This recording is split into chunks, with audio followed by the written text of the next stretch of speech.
Timbalan Perdana Menteri Lawrence Wong berkata hubungan Singapura dengan China sangat baik dengan momentum baik dicatat dalam pertukaran peringkat tinggi dua hala.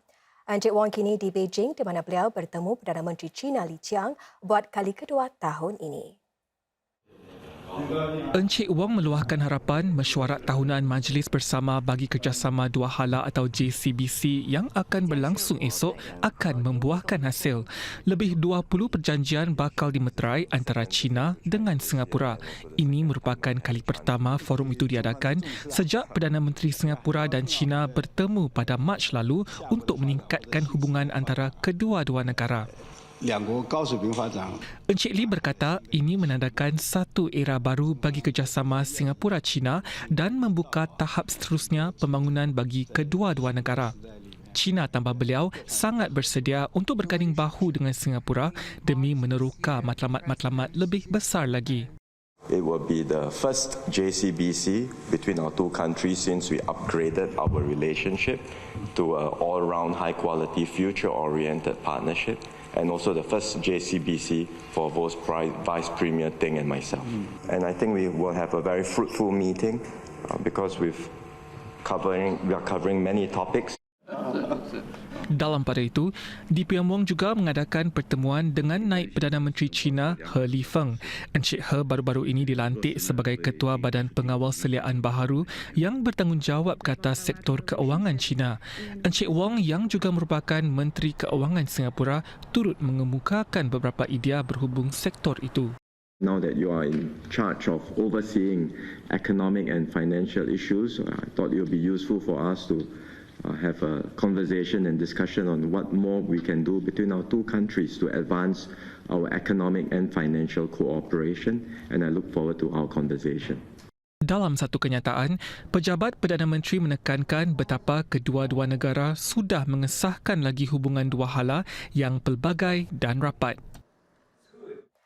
Mulai 13 Disember, syarikat pengendali teksi Singapura ComfortDelGro akan menaikkan tambang permulaan teksi dengan sebanyak 50 sen. Bukan itu saja, tempoh permulaan bagi bayaran surcharge hujung minggu juga akan bermula sejam lebih awal. Langkah itu bagi membantu para pemandu teksi membiayai kos operasi lebih tinggi, ekoran harga minyak dan kadar inflasi lebih tinggi selain kenaikan GST yang akan datang. Menurut ComfortDelGro, kesemua teksinya kecuali teksi limousine akan menaikkan tambang permulaan 50 sen itu. Tambang bagi jarak dan masa menunggu akan dinaikkan sebanyak 1 sen kepada 26 sen.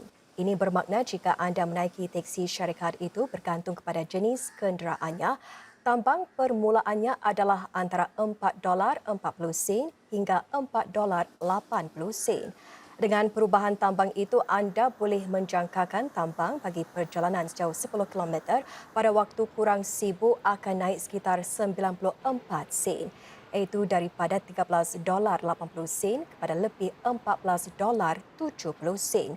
Tambang tahan teksi bagi teksi-teksi limousine pula kekal tidak berubah. Tapi, tambang bagi jarak dan masa menunggu akan naik 1 sen daripada 35 sen kepada 36 sen. Selain itu, bagi perjalanan hujung minggu, ComfortDelGro juga akan mempercepat tempoh surcharge bagi waktu sibuk kepada 5 petang.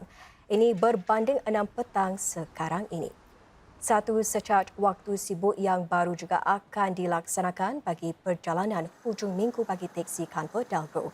Tempoh tersebut adalah dari jam 10 pagi hingga 1.59 petang pada Sabtu, Ahad dan pada hari cuti umum.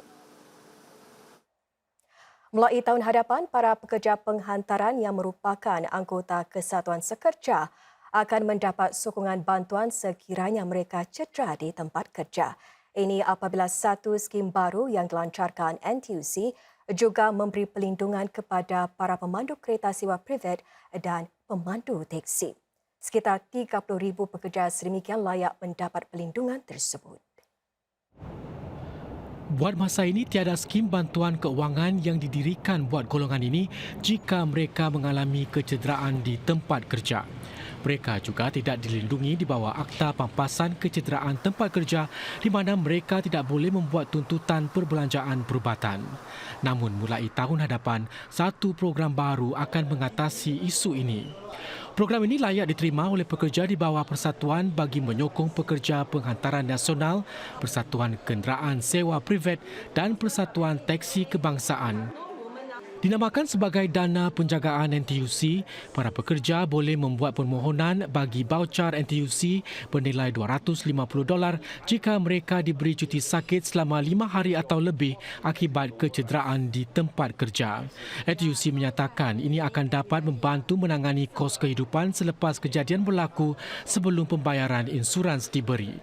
This amount may not be much, $250, but it can really help in that interim 2 weeks to sustain our members and their families. We hope that this care fund can be in place 3 days, no more than 3 days to disperse this care fund to our members so that they can cope in the event of a workplace injury or accident. Sebanyak $120,000 disalurkan kepada skim ini setakat ini dan jumlah ini mampu membantu sehingga 480 pekerja. NTUC akan mengkaji semula program ini pada pertengahan tahun hadapan. Pemerintah mengumumkan kadar faedah CPF bagi akad khas dan medisave serta akad persaraan akan naik kepada 4.08% setahun pada suku pertama tahun depan. Kadar faedah bagi akaun biasa OA bagaimanapun akan kekal pada paras 2.5%.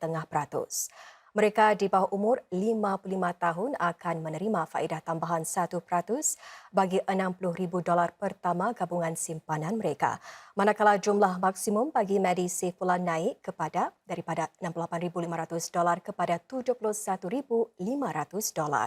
Kadar faedah konsesi bagi pinjaman perumahan HDB pula akan kekal pada 2.6%. Setengah penganalisis mengatakan peningkatan dalam kadar faedah CPF ini tepat pada masanya dan mencerminkan harga barangan dan perkhidmatan yang akan meningkat pada masa hadapan.